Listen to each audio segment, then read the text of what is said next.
Welcome! Another fabulous edition of our fabulous food making. And today, Tater, right, Tates? And I, well, really just me, will be making meatloaf.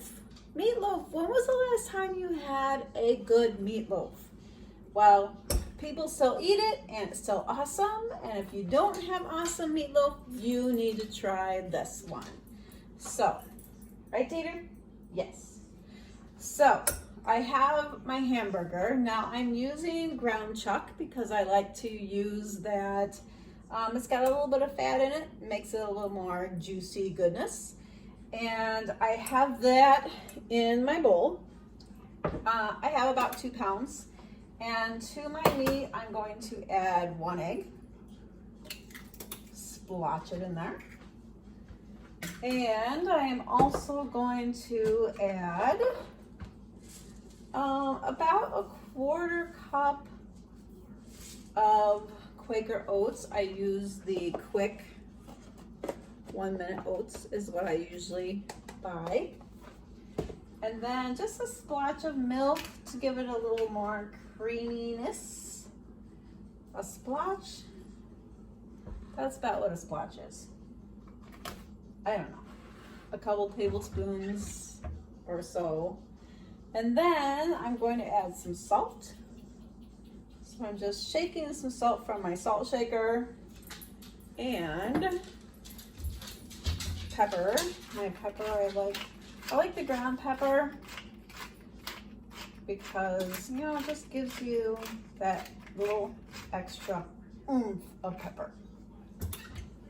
All right, so I have my egg and my salt and pepper, a little splunch of milk, and now I'm actually getting in there with my hand. My hands are clean, and I'm mixing it all together, just kind of scrunching it together with my hand. So the egg, the oatmeal, salt, pepper, splunch of milk. Get it all mixed together really well. I have the oven set at 350, so that is preheating. And getting that all mixed around. It doesn't have, I don't put a lot of other stuff into my meatloaf, so it's really kind of more like a hamburger patty is what my meatloaf kind of turns out to be like. So everything's mixed in there pretty well. And now I don't put the whole thing in the pan. I'm just gonna have my baking pan here. I don't grease it or anything because, as you will see with this burger, it will make its own grease. You don't need to add any more. And I make individual loaves about like this. And then I just set it in my pan. So, let's see how many loaves I get out of that today. Just got a couple balls, and you just kind of patty them up like this. Set them in your pan. They look like little footballs. They'd be great for, you know, you could do these for, you could make them a little bit smaller and do them for a Super Bowl party. That would be kind of different for a Super Bowl party because they look like little footballs. And I'm getting 5 loaves for this. There's some loaves. It's pretty easy to throw together. Let me wash my hands quick. You want to get all of that greasiness off of your hands as you move on to other things that you're cooking. And I need to make a sauce that goes on the top. So let me show you my pan. So here are my little footballs of meatloaf, like that. Nice little individuals. Out of those 2 pounds, I got 5 little loaves. And now, let me put my milk away. Are you all done, Tater?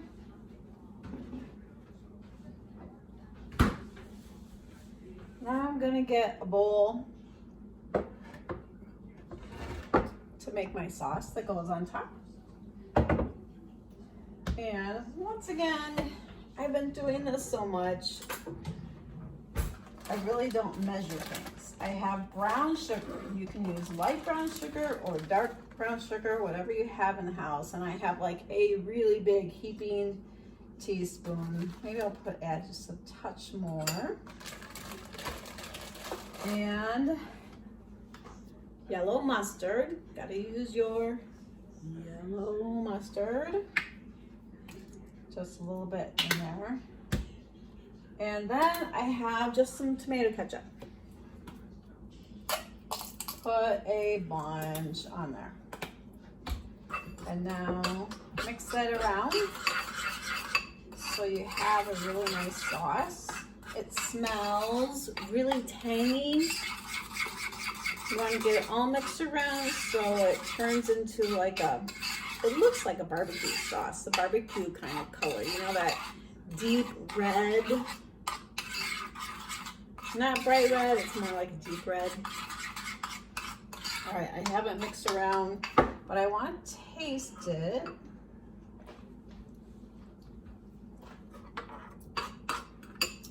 It's really sweet. I had too much brown sugar, so I'm gonna add a little bit of mustard.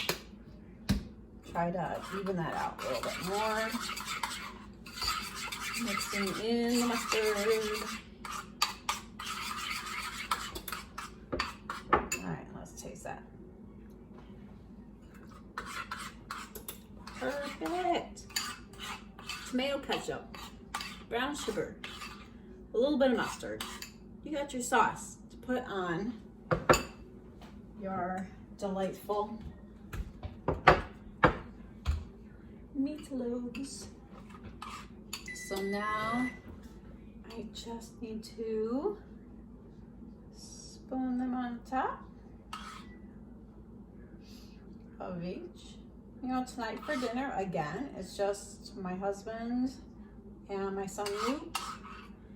But I have 5 meatloaves. I mean, Luke might have a couple.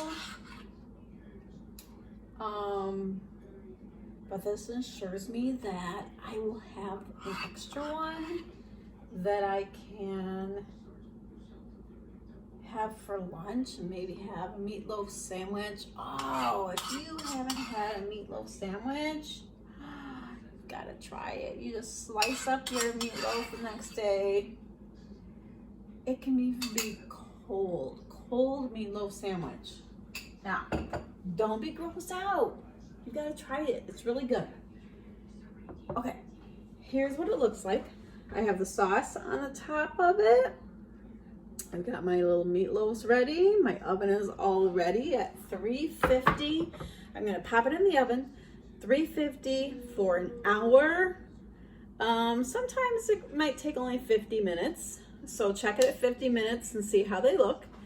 And you know, you can make throw in baked potatoes at the same time, and those can cook the same. So then, and then just throw together a salad.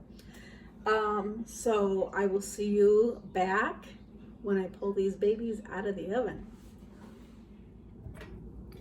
I have the finished meatloaf, and I made au gratin potatoes and some green beans to go with it. So I have the full delicious meal. So while this was cooking, it smelled so good. It smells up the whole house with yummy deliciousness. So now let's take a bite, see how it tastes. The sauce really adds to it. It's nice and kind of sweet with the meat. And like I said, it's more like a glorified hamburger. So enjoy. Try it. Leftovers, meatloaf sandwiches, gotta love it.